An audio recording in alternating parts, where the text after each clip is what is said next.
Family గొడవ జరుగుతుంటే నేను నా దగ్గరికి వచ్చి చెప్తున్నప్పుడు ఆ సిస్టరు నన్నంది, బ్రదరు వాళ్ళు ఉన్నారుగా అంటే, నేను నమ్మేమన్నానంటే, పర్లేదమ్మా మన పిల్లలు ఏం కాదు చెప్పండి అన్నాను. ఆ అమ్మాయి బాధ, అమ్మాయి దుఃఖం, వేదన అంతా కూడా చెప్పింది నాకు. నా పక్కన ఉన్నాడు మన పిల్లోడు, ఎక్కడ ఉన్నవాడే. నేను నమ్మి కూర్చోబెట్టాను. ఉన్నాళ్లే, పని చేసుకుంటున్నాళ్లే గదిలో అనుకున్నాను. అంతా ఈనిపోయి వాళ్ళ భర్తకు చెప్పాడండి. దట్ ఫెలో ఎంత వివాదం అయిందో తెలుసా అది. వీడికి చెప్పాల్సిన అవసరం లేదు. వీడికి ఎంత దాకా వెళ్ళిందంటే అది.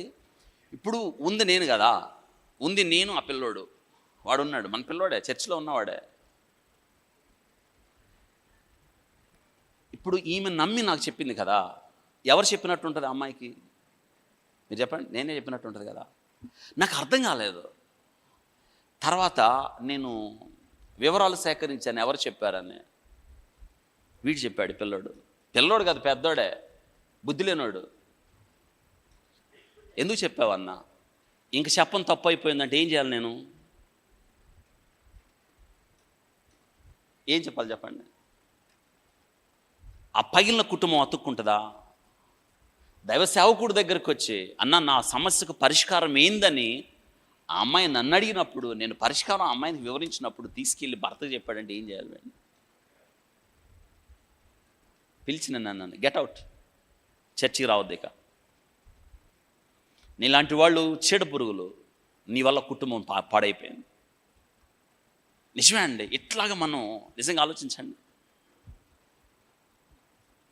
మనల్ని నమ్మి ఒక వ్యక్తి తన జీవితాన్ని మన ముందు ఉంచినప్పుడు, ఆ జీవితానికి మనం ఉత్తరవాదులం కదా. మనల్ని నమ్మి పెట్టినప్పుడు గుండెల్లో దాచుకోవాలి కదా, సహాయం అందించాలి కదా, ప్రార్థన చేయాలి కదా వాళ్ళ కోసం. మనమే వాళ్ళ జీవితాన్ని తీసుకెళ్ళి బట్టబయలు చేస్తే దేవుడు క్షమిస్తాడా? చేయకూడదు కదా.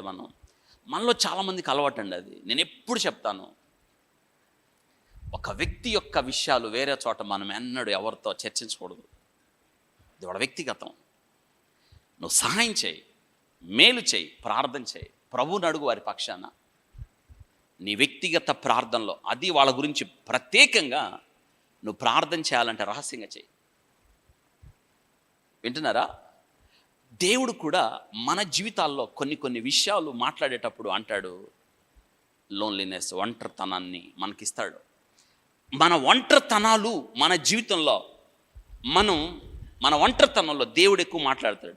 చూడండి, నిజమే, నాకు ఆ అమ్మాయి అన్న, ఆ వ్యక్తి ఉన్నాడు కదా, నేను నమ్మి పర్లేదులేమ్మా మాట్లాడు అన్నానండి. నిజంగా బయటికి పంపించుంటే బాగుండేది. నేను మళ్ళీ ఆ భర్త దగ్గరికి వెళ్ళి నేను వేడుకోలు చేశాను, నేను విన్నపం చేశాను. నువ్వు అలా అర్థం చేసుకోవద్దు, తప్పు. ఆ వ్యక్తి ఎవరైతే దగ్గరికి వచ్చి చెప్పాడో ఆ వ్యక్తి చెప్పింది కాదు, జరిగింది ఇది. మీ ఇద్దరు కలిసి ఉండాలి, ఒకరినొకరు క్షమించుకోవాలి, లోబడాలి. ఒకవేళ ఆ నియమము నువ్వు తప్పితే దేవుని వాక్యాన్ని అధిగమించినట్టు. నేనే వెళ్ళానండి. నేను వెళ్ళి మాట్లాడి, తెలుసా, చాలా వివాదాల తర్వాత వాళ్ళని కలపడం అయింది. కాబట్టి నేను మళ్ళీ జ్ఞాపకం చేస్తున్నాను, ఇక్కడ ఎవరికైనా సరే అటువంటి బుద్ధి ఎవరికన్నా ఉంటే, వాళ్ళ మాటలు ఇక్కడ, వీళ్ళ మాటలు అక్కడ, పని పాట లేకుండా అటువంటి క్యారీ చేస్తున్నారేమో, మీ నోటి ద్వారా కలిగే ఈ మాటలు మీ దేహానికి శిక్ష కలుగుతుంది అని 5వ అధ్యాయం ప్రసంగి గ్రంథంలో రాస్తున్నాడు. తెలియక చేశాను అంటానికి, తొందరపడి చేశాను అంటానికి తావే లేదు. నోటి ద్వారా పలికిన మాటకి దేహానికి ఏం కలుగుతుంది? శిక్ష.